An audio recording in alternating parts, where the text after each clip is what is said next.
बोले बांके बिहारी लाल की जय, बोल राधा रानी सरकार की जय।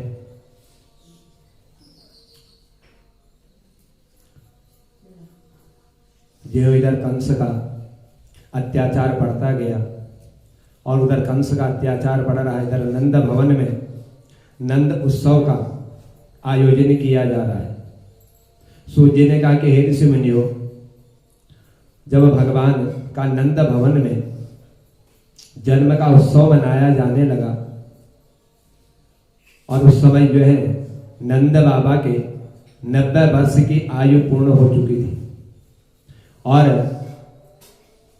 90 वर्ष की आयु होने पर भी किसी संतान का जन्म नहीं हुआ। तो एक दिन कुछ संत और ब्राह्मण की पूर्ण मंडली जो है वहां पहुंच गई और नंद बाबा ने अचानक देखा और यह सब देख करके बड़े आश्चर्यचकित हो गए कि आज जो है मेरे इस घर पर जो है यह ब्राह्मण और संतों की मंडली आई हुई है और अनेक प्रकार के सुंदर मिष्ठान इन्होंने बनाने प्रारंभ कर दिए और सबको जो है भोजन कराने लगे। सब संत ब्राह्मण जो है नंद भवन में नंद बाबा के यहाँ पहुंच करके अनेक प्रकार के भोज्य पदार्थ मिष्ठान आदि का जो है भोजन कर रहे हैं। और एक महंत जी जो भोजन कर रहे थे नंद भवन में जाकर के, और जो ही नंद बाबा ने उन महंत जी के पैर को छू करके दंडवत प्रणाम करना चाहा तो ठीक उसी समय संत महात्मा जी ने उनको आशीर्वाद दे दिया और आशीर्वाद दिया कि हे नंद बाबा, तेरे घर में पुत्र का जन्म होगा तो पुत्रवान होगा। ये आशीर्वाद जो है तुरंत महंत जी के मुंह से निकल गया। नंद बाबा बड़े आश्चर्यचकित हो और आश्चर्यचकित होकर के नंद बाबा ने हाथ जोड़ करके कहा, हे संत जी, हे महाराज जी, ये आप मुझे इस तरह का ये कौन सा आशीर्वाद दे रहे हैं? मेरी आयु जो है 90 वर्ष की हो चुकी है और 90 वर्ष में अब ये बुढ़ापे का दिन, और इस बुढ़ापे में आप मुझे जो है संतान होने का आशीर्वाद दे रहे हैं। जब इतनी आयु में मुझे कोई संतान प्राप्ति नहीं हुई तो अब 90 वर्ष की आयु में कैसे संतान प्राप्ति होगी? तब अब महात्मा बोले कि हे नंद बाबा, जब हम तेरे को आशीर्वाद दे चुके हैं तो हमारा आशीर्वाद कभी निष्फल नहीं होगा, ये अवश्य ही सफल हो जाएगा और तेरे घर में एक बालक का जन्म अवश्य होगा और तुम जो है उस बालक के जन्म के लिए जो है संतान गोपाल का जप उनका मंत्र करवाओ और फिर देखो उस मंत्र के प्रभाव से गोविंद की कृपा से तुम्हारे घर में अवश्य ही संतान होगी। तब नंद बाबा कहने लगे कि हे संत, हे महाराज, यदि मेरे घर में बालक का जन्म हो गया तो मैं तुम्हें अनेक प्रकार के सुंदर मिष्ठान आदि भोजन कराऊंगा और फिर तुम्हें जो है तुम्हारे मन की इच्छा के अनुसार जो कहोगे सो तुम्हें प्रदान करूंगा। तब महाराज ने कहा कि हे नंद बाबा, यदि ऐसा ही है तो तेरे घर में अवश्य ही जो है बालक का जन्म अवश्य होगा। इतना कहते हुए नंद बाबा ने अपने सारे भंडार खोल दिए, अनेक प्रकार के भोजन बना दिए और कहा नंद बाबा ने कि महाराज, यदि आपकी वाणी सत्य हो गई, यदि इसका फल मुझे मिल गया तो मैं तुमको जो है इस आशीर्वाद के बदले 9 लाख गाय जो है दान करूंगा, यदि तुम्हारा यह वचन सही हो गया। क्योंकि मेरे यहाँ पर किसी चीज की कोई कमी नहीं है, दूध दही का भंडार परिपूर्ण है। और हे महाराज, आप यहीं पर रहो, यहीं पर भजन करो, भगवान का कीर्तन करो और प्रेम से यह सब प्रसाद आप पाओ। जो ही नंद बाबा ने महाराज से इस तरह के वचन कहे कि यहीं पर रह करके भोजन पाओ, अब इन्होंने जो है नंद बाबा के वहां पर अनेक प्रकार के भंडारे जो है प्रारंभ हो गए। ये भोजन करने लगे, भजन कीर्तन भी करने लगे और जब इन्होंने गोपाल सहस्र नाम के मंत्र का जब प्रारंभ किया तो उस संत महात्मा के आशीर्वाद का चमत्कार भी प्रारंभ हो गया। और उधर जो है यशोदा रानी 80 वर्ष की अवस्था में परम लाभ इनको प्राप्त हुआ। उधर 90 वर्ष की आयु नंद बाबा की और इधर जो है 80 वर्ष की आयु जो है यशोदा रानी की। उस मंत्र का महात्मा जी के आशीर्वाद का परम लाभ इनको प्राप्त हो गया। और उधर जो है नंद बाबा को यह सूचना पड़ गई, उनके कान में पहुंच गई आवाज। और जो ही नंद बाबा को मालूम हुआ कि महात्मा जी का आशीर्वाद जो है सफल होने जा रहा है, उन्होंने जो आशीर्वाद दिया हुआ है, और तुरंत ही नंद बाबा जो है खुशी से परिपूर्ण हो गए। नंद बाबा को खुशी हो गई और पूरे ब्रज मंडल में जो है यह खबर जो है फैल गई। और उधर जो है जब पूरे नंद भवन में ब्रज मंडल में यह सब खबर फैली, खुशी के मारे गोपियां जो है अनेक प्रकार के सुंदर सुंदर वस्त्र पहन करके तैयार हो करके नंद भवन में जाने की जो है तैयारी करने लग गई। अनेक प्रकार के सुंदर वस्त्र इन्होंने मंगा लिए। और उधर जो है नंद बाबा की जो बहन थी वह नंद बाबा की बहन भी पहुंच गई, जिसका नाम सुनंदा था। यह सुनंदा नंद बाबा की बहन थी और यह समाचार सुनते ही यह भी जो है पहुंच गई। और यह सब जो है खुशी के मारे सुनंदा जी दौड़ करके पहुंची। 2 महीना पहले ही यह सुनंदा नंद भवन में अपने भाई के घर पर पहुंच गई। और उधर जो है यशोदा दौड़ करके इन सब की जो खूब सेवा करने लग गई। विचार किया, सोचा कि आज कौन आने वाला है, कौन जाने वाला है। किसी को इस चीज की कोई भनक नहीं लगी, किसी को पता तक नहीं चला। सभी जो है सो रहे थे। और सुनंदा की नींद खुली तो सुनंदा जी ने देखा कि आज घर के सारे दरवाजे खुले हुए हैं। और जब घर के सारे दरवाजे खुले हुए हैं और ये हमारी जो भाभी ये सोई हुई है, ये अभी तक उठी क्यों नहीं? दरवाजे खुले हैं और इसको नींद आई हुई है। जो ही इसने जो है अपने भाभी के कमरे में खिड़की से झांक करके देखा तो देखती है कि यशोदा जो है गहरी नींद में सोई पड़ी है और उसको किसी कोई खबर ही नहीं है, कुछ पता ही नहीं है। और एक नील कमल जैसा नन्हा सा एक बालक यशोदा के पास जो है किलकारियां भर रहा है, रो रहा है। सुनंदा जी ने दौड़ करके जब अंदर प्रवेश किया और देखा अंदर जाकर के कि एक बालक की सुंदर शोभा को इन्होंने निहारा। बड़ा सुंदर बालक, दिखने में बड़ा सुंदर, हाव भाव बड़े सुंदर, नेत्र बड़े सुंदर। इस बालक को इन्होंने देखा तो खुशी के मारे ये उछल गई। इतना आनंद इसको आ गया उस बालक को देख करके। और उधर जो है उस बालक को देख करके जब महल से बाहर निकली दौड़ी तो ग्वाल वाले सब जो है पहुंच गए और इनसे पूछने लगे कि आप इतने खुश क्यों हो रहे हो, क्या कारण है आपकी खुशी का, क्या हो गया जो आप इतने खुश हो रहे हो। और यह जो है अपने मुंह पर हाथ रख करके बोली कि अभी तो कुछ भी नहीं हुआ। ग्वाल वालों ने कहा जब कुछ हुआ नहीं तो तुम इस तरह से चिल्ला क्यों रही हो, क्यों तुम इस तरह से दौड़ दौड़ करके जा रही हो, कुछ तो कारण है, बतलाओ कि तुम्हारे चिल्लाने का, तुम्हारी खुशी का कारण क्या है।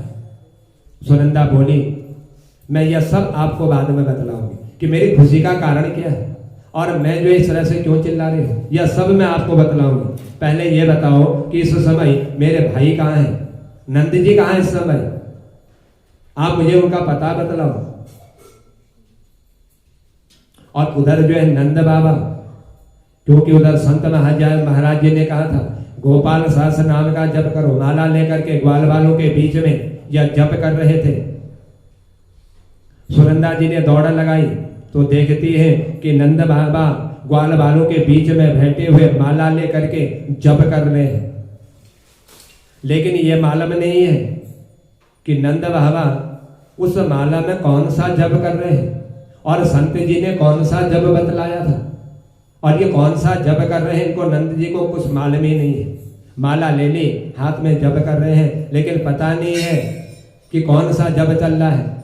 ध्यान इनका उधर ही है कि मेरे घर में जो है बालक का जन्म होने वाला है, और उधर जो है संत महात्मा जी ने आशीर्वाद दिया हुआ है, और वह आशीर्वाद का फल भी अब प्राप्त होने वाला है। और जो मंत्र संत जी ने दिया था इनको जपने के लिए, गोपाल सहस्त्र नाम का जप करो संतान की प्राप्ति होगी, भूल गए संत के द्वारा दिए हुए मंत्र को, और न जाने एक ही लत ने लगा रखी है उस माला को लेकर के कि घर में पुत्र का जन्म होने वाला है। यही बार बार जप रहे माला में, और हर दाना जो है माले का आगे की ओर बढ़ाते हुए जा रहे हैं।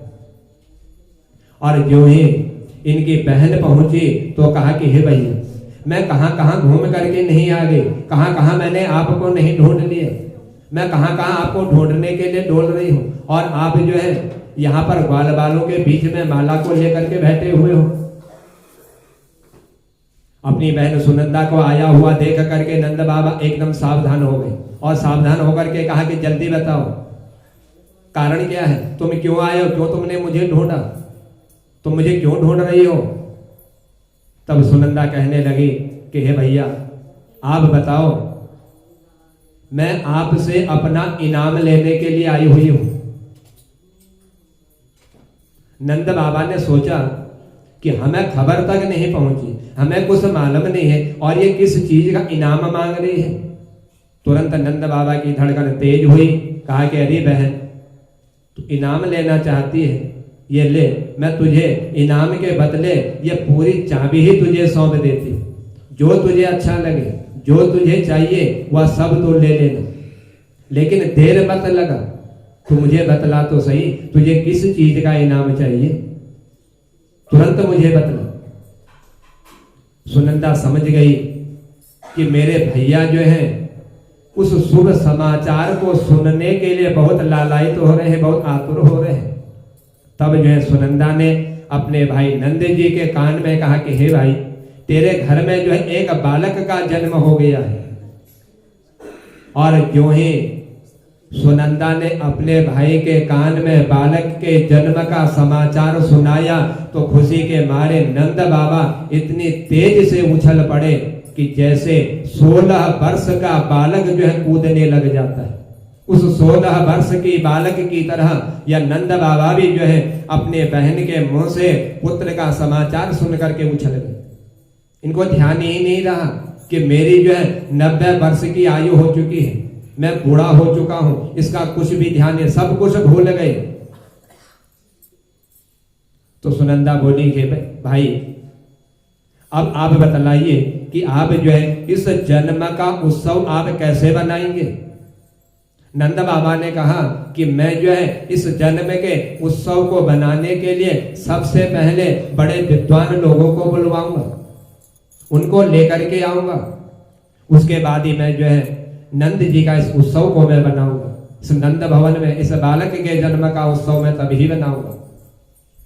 दौड़ करके तुरंत ही ये सब जो है ब्राह्मणों को संकेत दे दिए, ब्राह्मणों को यह सूचना दे दी कि हे महाराज जी जल्दी चलो, आपने आशीर्वाद दिया था जब आप भोजन कर रहे थे, भोजन करते हुए मैं आपको दंडवत प्रणाम कर रहा था, उस दंडवत प्रणाम करते वक्त ही आपने मुझे आशीर्वाद दे दिया था कि पुत्रवान भवः, कि तुम्हारे घर में पुत्र का जन्म होगा, यह हमारा आशीर्वाद है। आज तुम्हारा आशीर्वाद जो है सफल हो गया है।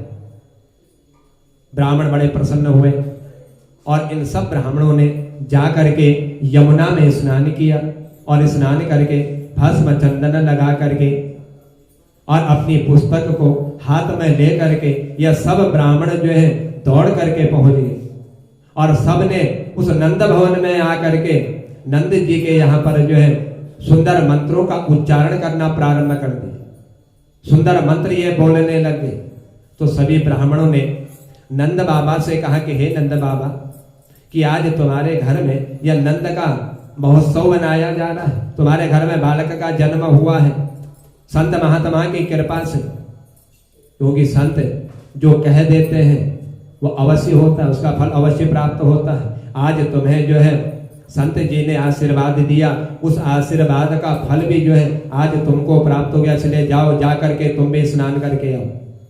नंद बाबा ने यमुना में दौड़ लगाई और दौड़ते हुए जब यमुना में पहुंचे, यमुना में जा करके खुशी के मारे नंद बाबा ने 108 डुबकी लगानी प्रारंभ कर दी। 108 डुबकी नंद बाबा ने लगाई और फिर आकर के ब्राह्मण और संतों से कहने लगे कि मैं नहा करके आ चुका हूं।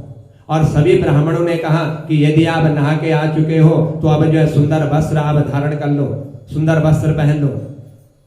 और जो ही नंद बाबा वस्त्र पहनने के लिए भवन के अंदर पहुंचे, अपने घर में जो ही या पहुंचे, तो वहां पर एक बालक इनसे कहने लगा नंद बाबा से कि हे बाबा, कि हे नंद जी, अब तुमको भी जो है सुंदर बनना होगा, तुम्हें अच्छे कपड़े पहनने होंगे, क्योंकि तुम्हारे आज इस नंद भवन में जो है संत जी के आशीर्वाद से बालक का जन्म हुआ है।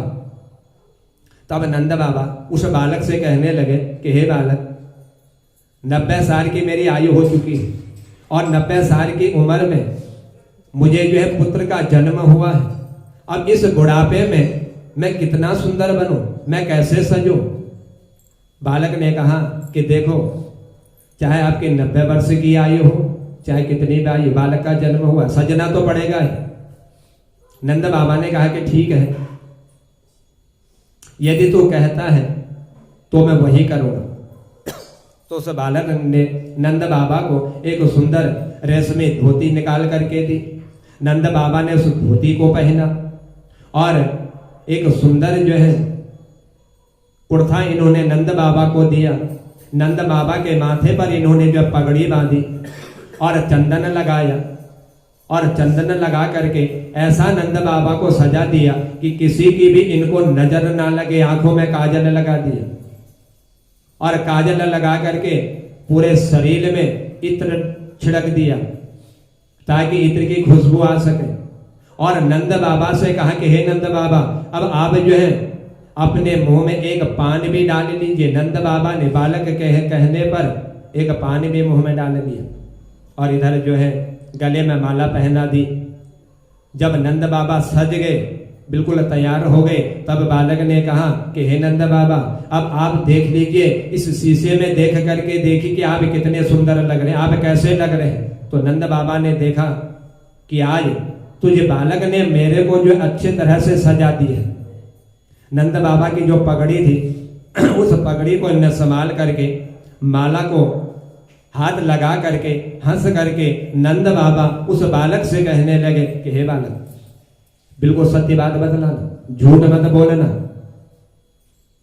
क्योंकि तूने मुझे इस प्रकार के वस्त्र दिए हुए हैं, ऐसा तूने मेरा श्रृंगार किया हुआ है, लेकिन सत्य बतलाना कि आज मैं लग कैसा रहा हूं, मैं कैसा दिख रहा हूं, यह सत्य बात बतलाना। वह बालक हंस करके कहने लगा कि हे बाबा, आज तो आप ऐसे लग रहे हो जैसे कि आज ही आपका जो है विवाह होने वाला है, आप उस दूल्हे की तरह लग रहे हो, इतना सुंदर आपका स्वरूप लग रहा है। अब आपको देख करके कौन कहेगा कि आपकी आयु 90 वर्ष की हो चुकी है, क्योंकि आपको देख करके वैसा लग नहीं रहा कि आप 90 वर्ष की आयु वाले हो चुके हो। और नहा धो करके परम पवित्र सुंदर वस्त्र सुसज्जित होकर के नंद बाबा आज बड़े सुंदर लग रहे हैं। तब जो है इन ब्राह्मणों ने नंद बाबा को अपने पास आया हुआ देख करके उस बालक का जो है संस्कार कराने लगे। और उधर उस बालक ने कहा कि हे नंद जी, अब आप भी जो है बैठ जाइए। जब ये ब्राह्मण नंद जी को अपने पास बैठा करके मंत्र पढ़ रहे थे, उस बालक का जो जातक कर्म होता है उस कर्म को करने के लिए सुंदर मंत्र पढ़ रहे थे। और सुंदर मंत्र जब ब्राह्मणों ने बोले और उधर जो है भगवान को अक्षत चढ़ाने के लिए जो ही नंद बाबा से कहा इन ब्राह्मणों ने, तो नंद बाबा का ध्यान कहीं और लगा हुआ था। तो बाबा ने अक्षत न चढ़ा करके भगवान के ऊपर जो है शक्कर यानी कि चीनी चढ़ा दी। और जो ही नंद बाबा ने भगवान को शक्कर चढ़ाई, ब्राह्मणों ने कहा कि हे नंद बाबा, तुम्हारा ध्यान कहाँ गया हुआ है, हम तो तुम्हें बोल रहे हैं कि अक्षत चढ़ाओ और तुम जो है चावल चढ़ा दे रहे हो। तब ब्राह्मणों से हाथ जोड़ करके नंद बाबा ने कहा कि ब्राह्मण देवताओं, आप जो है इस तरह से नाराज मत होइए, आप जो कहोगे मैं वही कहूंगा करूंगा। ब्राह्मणों ने कहा कि हमने तो कहा था कि आप जो अक्षत चढ़ाना भगवान को, और आपने उसकी जगह पर जो है शक्कर चढ़ा दी। तब बाबा सावधान हो गए कि अब मुझे ठाकुर जी पर क्या चढ़ाना है, जो ये ब्राह्मण कहेंगे मैं वही चढ़ाऊंगा। तुरंत नंद बाबा ने हाथ में अक्षत लेकर के ठाकुर जी पर चढ़ाने प्रारंभ की। फिर जो है इन ब्राह्मणों ने फिर से मंत्र बोला और मंत्र बोल करके कहा कि हे नंद बाबा, अब आप जो है ठाकुर जी पर जो है जल चढ़ाइए, जल से इनको स्नान कराइए। फिर उधर नंद बाबा का ध्यान बिल्कुल जो है फिर भ्रमित हो गया, ध्यान गया था अपने उस बालक पर कि कब मैं अपने बालक का मुंह देखूं, कितना सुंदर यह बालक है, कब मुझे इसके दर्शन करने का अवसर प्राप्त होगा। जो ही ब्राह्मणों ने कहा कि भगवान पर ठाकुर जी पर जल चढ़ाओ, तो तुरंत ही नंद बाबा ने दूध का गिलास लिया और ठाकुर जी पर दूध चढ़ा दी। ब्राह्मण फिर नाराज हो गए, कहा कि नंद बाबा, आपका ध्यान किधर गया हुआ, जल चढ़ाने को कह रहे आपने दूध चढ़ा दिए। नाराज हुए ब्राह्मण। नंद बाबा ने कहा कि ब्राह्मण देवताओं, आप नाराज मत होइए कि मेरा मन इस समय जो है एकाग्र चित्त नहीं है। ब्राह्मणों ने कहा कि हम मंत्र कुछ बोलो, आप बोल रहे हैं, आप चढ़ा कुछ और रहे हो। यदि इस तरह से ही करना है तो आपका मन यदि यहाँ पर नहीं है, जो हम बोल रहे हैं आप वह नहीं चढ़ा रहे हो। नंद बाबा ने हाथ जोड़ करके कहा कि ब्राह्मण देवताओं, नाराज मत होइए महाराज, मेरा मन इस समय जो है अपने उस बालक के दर्शन करने के लिए बड़ा आतुर हो रहा है। आप पूजा करवा रहे हैं ठाकुर जी का, लेकिन मेरा मन मेरे उस बालक पर गया हुआ, क्योंकि 90 वर्ष की आयु में बालक का जन्म हुआ है। मैं देखना चाहता हूं कि बालक कैसा है, कितना सुंदर है। एक दृष्टि भी मैंने अभी तक बालक की नहीं देखी। और इधर जो है नंद बाबा ब्राह्मणों से जब इस प्रकार की बात कर रहे थे, तब जो है अपने बालक का मुंह देखने की बात जब इन्होंने ब्राह्मणों से कही, तब ये सब ब्राह्मण कहने लगे कि हे नंद बाबा, कि आपका मन तो है पूजा में है नहीं, हम कुछ चढ़ाने के लिए बोलते हैं, आप कुछ और ही चढ़ा देते हो। इसीलिए अब आप जो है यह सब कुछ जो पूजा हम आपके करा रहे नंद भवन में नंद महोत्सव के लिए, यह आपके बस का नहीं, आप छोड़ दीजिए इस पूजा को, आपका ध्यान आपके बालक में है। सब ब्राह्मण हंस करके कहा कि हे नंद बाबा, तुम जो है एक संकल्प ले लो और संकल्प लेकर के तुम जाओ अपने बालक के दर्शन करने के लिए, और हम जो है आपकी सारी पूजा को हम स्वयं ही करवा देंगे। आप संकल्प कर लीजिए, क्योंकि आपका ध्यान पूजा में नहीं है। जब तक आपका ध्यान पूजा में नहीं होगा, तब तक जो है यह पूजा कैसे संपन्न होगी। हम कुछ बोलते हैं चढ़ाने के लिए, आप जो है उठा करके कुछ और ही चीज चढ़ा देते हो। इसलिए संकल्प करवा दो, और संकल्प करा करके हम स्वयं जो है इस पूजा को पूर्ण कर देंगे। तेरी जगह पर हम जो है तुम्हारे सारे पूजन को का समापन कर देंगे। तो जा करके अपने बालक का मुंह देख करके। और इधर जो है तुरंत ही जब इन ब्राह्मणों ने नंद बाबा से इस प्रकार के वचन कहे, तो नंद बाबा ने हाथ में जल लिया। जल लेकर के 2 लाख गायों का दान करने का संकल्प इन ब्राह्मणों को दे दिया, और साथ में जो है एक अन्न का भंडार भी इनको जो है पर्वत के स्वरूप इनको भेंट कर दी। यह सब संकल्प जो है इन्होंने करवा दी।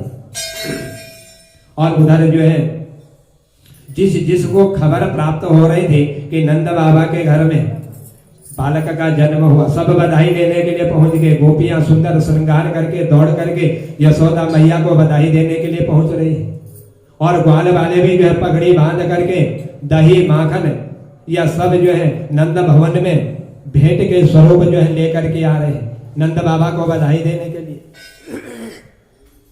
और इधर जो है जैसे ही नंद बाबा सोचने लगे, विचार करने लगे, अब जाकर के अपने बालक का मुंह देखूंगा, उसके दर्शन करूंगा। 1 घंटा व्यतीत हो गया नंद बाबा को अपने बालक के दर्शन करने के लिए, लेकिन कोई अंदर नहीं जाने दे रहा। सब जो है गोपियां ग्वाल वाले सब पहुंच गए। बोले कि आप बाद में दर्शन करना, पहले हमको दर्शन करने दो, पहले हम अंदर जाएंगे। सब गोपियां गाने बजाने लग गई, ग्वाल वाले सब नाचने लग गए और बाबा से कहने लगे कि पहले हम जा करके सब बालक का दर्शन करेंगे, उसके बाद आप आकर के इनका दर्शन करना। नंद बाबा ने कहा कि मैंने अभी तक, जब से जन्म हुआ अभी तक इनके दर्शन नहीं किए, बालक मेरा, और पहले आप बोल रहे कि हम दर्शन करेंगे। तो सब ग्वाल वालों ने इनको मना कर दिया। एक बालक कहने लगा कि हे नंद बाबा, कि सबसे पहले हम जो है आपके बालक के मुंह को देखने के लिए जाएंगे, उसके बाद ही आप जो है भीतर प्रवेश करना। यह सब ग्वाल वाले नाच करके यह बालक भी जो है अंदर प्रवेश करने लगे और जा करके नंद बाबा ने फिर रोक दिया, कहा कि हम पहले दर्शन करने जाएंगे। तो उस बालक ने कहा नंद बाबा से कि हे नंद बाबा, यदि बालक के दर्शन करने हैं, बालक का मुंह देखना है, तो हमारे साथ तुमको नाचना पड़ेगा। तो बाबा ने कहा कि देखो बालक, कि हमने अपनी इस 90 वर्ष की आयु में अभी तक हमने नाचा नहीं, हमने कभी नाचा नहीं, और आज आप हमको जो कह रहे हो कि नाचना पड़ेगा बालक के दर्शन करने के लिए। जब हमने अभी तक नहीं नाचा तो अब हम कैसे नाचेंगे? बालक ने कहा कि कुछ भी, बालक के दर्शन करने हैं तो नाचना तो आज तुम्हें अवश्य ही पड़ेगा। उसर नंद बाबा कहने लगे कि हे भैया, आज तक हम कभी नाचे नहीं हैं, और आज आप जो उस बालक के मुंह देखने के कारण आप हमसे कह रहे हो कि आपको नाचना पड़ेगा। तो ठीक है, जैसा आप कहते हो, मैं बालक के दर्शन करने के लिए वही कार्य करने को तैयार हूं जैसा आप कहते हो। उधर जो ही ऐसा नंद बाबा ने उस बालक से कहा, तुरंत ही नंद बाबा ने कमर में हाथ रख करके उस बालक के कहने पर नाचना प्रारंभ कर दिया, और सारे ग्वाल बाल नंद बाबा के चारों ओर नाचने लगे। और इतने में जब नंद बाबा नाच रहे थे तो इनका मित्र पहुंच गए, जो इनसे ज्यादा प्रेम करता था, लेकिन मित्र को मालूम नहीं था, कोई सूचना तक नहीं थी। एक दही का मटका लेकर के ये भी पहुंच गए, और नाचते हुए नंद बाबा को देख करके बड़े भाव विभोर हो गए, बड़े खुश हो गए। सोचा कि कहीं इनको नजर ना लग जाए, क्योंकि इतना सुंदर नंद बाबा का वेश बना हुआ था, सुंदर पगड़ी पहनी हुई थी, गले में माला धारण की हुई थी। अपने बालक के दर्शन करने के लिए इस मित्र ने सोचा कितने सुंदर 90 वर्ष की आयु में आज नंद बाबा जो है 16 वर्ष के बालक की तरह दिखाई दे, कहीं इनको नजर ना लग जाए। किसी की नजर लग गई तो सब कुछ जो है बेकार हो जाएगा। जो ही ऐसा इस मित्र ने सोचा, जिस बर्तन में मटके में दही लेकर के आया था, वही दही को लेकर के नंद बाबा के समीप गया और सारा दही नंद बाबा के सर पर डाल दिया। कहा कि अब तुम्हें किसी की नजर नहीं लगेगी। वह दही जो है नंद बाबा के सर से लेकर के पैरों तक सब जो है सारे कपड़े दही में जो है सन चुके थे। और उधर नंद बाबा ने जो ही देखा किसने जो है दही का पूरा मटका मेरे ऊपर डाल दी, तो कहने लगे मैं इतना सुंदर सज धज के आया था, इतना सुंदर लग रहा था, और तुमने जो है यह दही सब मेरे ऊपर डाल दिया। मेरी सारी मेहनत तुमने बेकार कर दी, मेरा सारा श्रृंगार तुमने बेकार कर दिया, और यह सब जो है दही डाल करके तुमने इसको सब बराबर कर दिया। और सब जो है ताली बजाने लग गए, हंस करके बोले कि हे बाबा, कि तुम जो है आज पहली बार हमने तुमको जो है दही में नहाते हुए देखा हुआ है, और इस दही को नहा करके ही अब तुम अपने बालक का मुंह देखोगे। और आज तुम्हारे ऊपर जो है समझ लो कि तुम्हारे बालक की, इन संतों की बहुत बड़ी कृपा हो चुकी है, इसीलिए तुमको नजर ना लगे, इसीलिए दही तुम्हारे ऊपर डाला, क्योंकि तुम आज बड़े सुंदर दिखाई दे रहे हो अपने बालक के दर्शन करने के लिए। दूध दही की बरसात जो है नंद भवन में हो गई। ऐसा लग रहा था कि नंद भवन में नदियां तक नहीं, दूध और दही के तालाब भरे हुए। जितने भी बधाई देने जा रहे थे सब दूध और दही लेकर के नंद भवन में प्रवेश कर रहे थे नंद बाबा को बधाई देने के लिए। और उधर जो है आज सारा नंद भवन जो है क्षीर सागर में परिवर्तित हो गए, और नारायण भगवान आज श्री कृष्ण के रूप में नंद भवन में विराजमान होकर के उसी क्षीर सागर में विहार कर रहे हैं। ऐसा वहां का दृश्य हो गया। जितने ग्वाल वाले ये सब जो है दही दूध लेकर के वहां पर पहुंचे हुए थे। सब गोपी ग्वाल बड़े भाव के साथ उस बालक को धीरे धीरे जो है दर्शन उसके करने लगे। पलने में उसको झुला रहे थे। मधुर मंगलमय गीत गाते हुए, भजन करते हुए सब जो है बालक को अपने हृदय पर लगा रहे थे, क्योंकि यह बालक जो है अद्भुत और स्वयं नारायण के रूप में प्रकट हुआ था। इस बालक को देख करके ही सबका मन जो है भ्रमित हो रहा था। बालक सबको अपने ओर आकर्षित कर रहा था। तो ऐसा इनका रूप, भगवान के ऐसे रूप को देख करके आज सभी जो है मंत्र मुग्ध हो गई। सभी ग्वाल वाले सब जो है नंद भवन में जितने भी वहां पर साधु संत ब्राह्मण ग्वाल वाले गोपियां सब कुछ जो विराजमान थे, आज सब जो है बड़े आनंदित हो गए। और उधर जो है सुनंदा भी जो है बड़ी आनंदित हो गई, जो नंद की बहन, और उसने भी जो है बड़े धूमधाम से नाचते गाते हुए इस बालक के सुनंदा ने भी दर्शन किए। तो सूर्य ने कहा कि हे ऋषिमुनियों, उस समय जो है बंदी ग्रह में जितने भी वहां पर लोग विराजमान थे, जो उस बालक को कि बंदी ग्रह में पड़ा हुआ है कि हमें इसके दर्शन नहीं हो रहे, क्योंकि बंदी ग्रह में जाने का एकदम आदेश नहीं होता। और वैसे आज श्री कृष्ण को देखने के लिए ये बड़े लालायित हो रहे हैं। और तुरंत ही जब इन्होंने इनके दर्शन किए और यह सारी भीड़ जो है नंद बाबा के घर में जब विराजमान हो गई इस बालक को देखने के लिए, जिसको भी खबर लगती, जिसको भी सूचना मिल जाती, ये सब जो है नंद भवन में पहुंच जाते बालक के दर्शन करने के लिए। नंद बाबा 8 बजे उदार दिखाई दे रहे। उनके मन में किसी प्रकार की कोई शंका नहीं है। जितना उनसे हो सकता था आज उस बालक के दर्शन करने वालों के ऊपर उतना ही वह लुटाते हुए जा रहे। कोई चिंता नहीं, कोई संकोच नहीं, कोई मन में किसी प्रकार का कोई भाव नहीं। जो मन में आए सो ग्वाल वालों के साथ लुटा दे, जो मन में आए इन सखियों के साथ लुटा दे। आज नंद बाबा अपने भवन में सबको लुटाते हुए जा रहे हैं। और ब्रजबाजी जितने भी उस ब्रज मंडल में विराजमान थे, यह सब नाचते हुए, गाते हुए और मुस्कुरा करके नाच गाने के साथ नंद बाबा जो कुछ भी लुटा रहे थे बड़े प्रेम से उसको जो है यह प्राप्त कर रहे थे। इस तरह से नंद भवन में भगवान के जन्म का उत्सव, नंद उत्सव मनाया जाने लगा। और सभी बड़े आनंदित से सभी ने सोचा कि अब जो है भगवान साक्षात इस नंद भवन में विराजमान हुए और अब जो है ये जो दैत्यों का अत्याचार है, इस अत्याचार को समाप्त करने के लिए, इनको जो है मोक्ष प्रदान करने के लिए ही भगवान ने नंद भवन में जो है जन्म लिया हुआ है।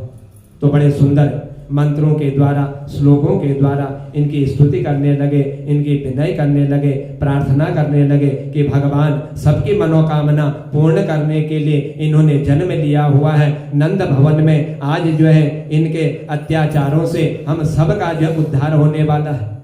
और ये भी जो है जिनके द्वारा भगवान के हाथों से वध होगा वह सब जो है वैकुंठवासी हो जाएंगे, उनका भी उद्धार होगा।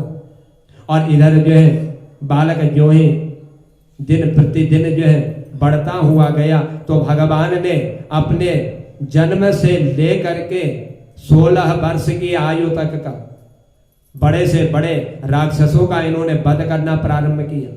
कंस जिसको भी इनके पास भेजे था, जिस रूप में भी यह राक्षस जो है इस कंस के द्वारा भेजे हुए श्री कृष्ण को मारने के लिए भेज रहा था, भगवान जो है एक ही प्रहार से इन सब राक्षसों का जो उद्धार कर देते थे, सबको मार देते थे। कंस को खबर पहुंच जाती कि हे कंस महाराज कि आपने जिन भी राक्षसों को भेजा हुआ, जैसा भी इन्हें रूप बनाया हुआ है, भगवान के सामने जा करके एक ही प्रहार में जो है सबको मोक्ष प्राप्त हो जा रहा है।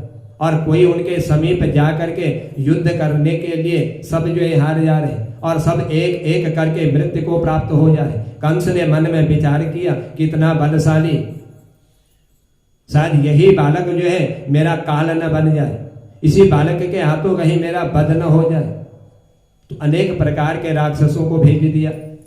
जब कंस ने सोचा किस नन्हा सा यह बालक और इतनी शक्ति, तो कंस ने जो है तुरंत ही, जब इस माँ ने अपने बालक को सुलाया हुआ था घर पे ही, और यह जो है अपने घर के काम में लगी हुई थी, तो उधर कंस ने जो है पूतना नाम की राक्षसी को भेज दिया, जिसने इतना सुंदर रूप बना लिया और इतना रूप सुंदर बना करके नंद भवन में प्रवेश किया और कहा नंद की के कि मैं जो है इनकी मौसी लगती हूँ, मुझे बालक का दर्शन करवा दीजिए। लेकिन किसी को मालूम नहीं था कि कंस ने जो है इस पूतना को राक्षस के रूप में भेजा हुआ। उसके रूप को देख करके कोई समझ नहीं पा रहा था।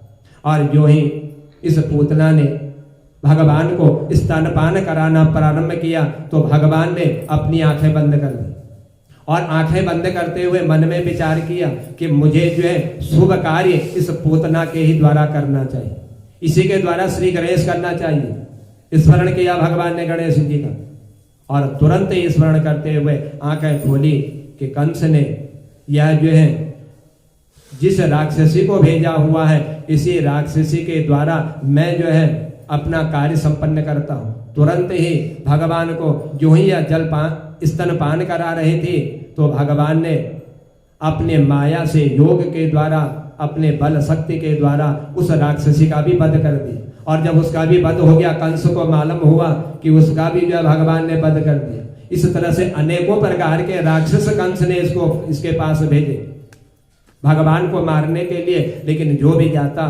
भगवान सबका उद्धार कर देते। यह सब जो है बैकुंठवासी हो जाते। और उधर जो है जब कंस को मालूम हुआ, तो स्वयं जब कंस भगवान के पास इस बालक को देखने के लिए जाने लगा, कितना छोटा सा बालक, इतना बलशाली कि जितने भी राक्षस मैंने अभी तक भेजे, इन सब का इन्होंने वध कर दिया। तो कंस स्वयं आज भगवान के साथ जो है युद्ध करने के लिए लालायित हो रहा है कि अब हम जो इस बालक को छोड़ेंगे नहीं, अब हम स्वयं जो है इस बालक का वध करेंगे। और तुरंत ही पहुंचे बालक के पास, देखा कि एक छोटा सा बालक इतना बलशाली, मेरे इतने राक्षसों का वध कर दिया, एक से एक भयंकर राक्षस मैंने भेजे, लेकिन फिर भी उसमें से कोई जीवित नहीं रहा।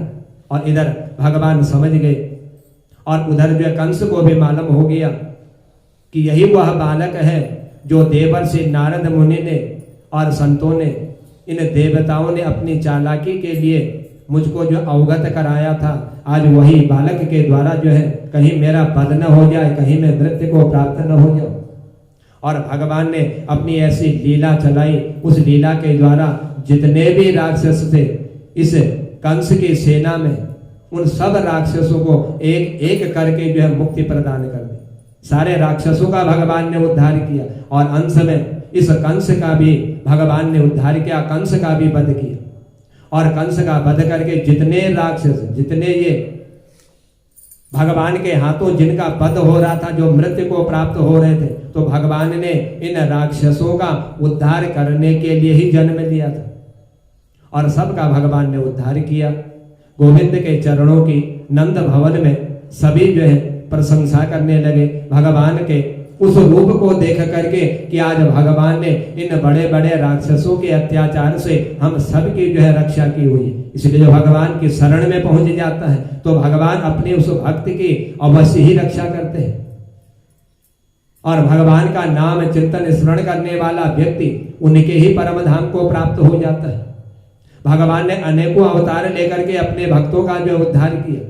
कहीं पर जो है गज के रूप में भगवान ने अवतार लिया, कहीं मत्स्य रूप में अवतार लिया, अनेकों रूप धारण करके अपने भक्तों की भगवान ने रक्षा करी। जो इनके शरण में पहुंच जाता है, इनका चिंतन करने लग जाता है, भगवान उसको जो है भाव पार कर देते हैं, वैकुंठवासी करा देते हैं, और जन्म जन्मांतर के पापों का नाश करता हुआ जन्म मरण के बंधन से भी उसको जो है मुक्ति प्राप्त हो जाती है। बोल बांके बिहारी लाल की, बोल राधा रानी सरकार की जय।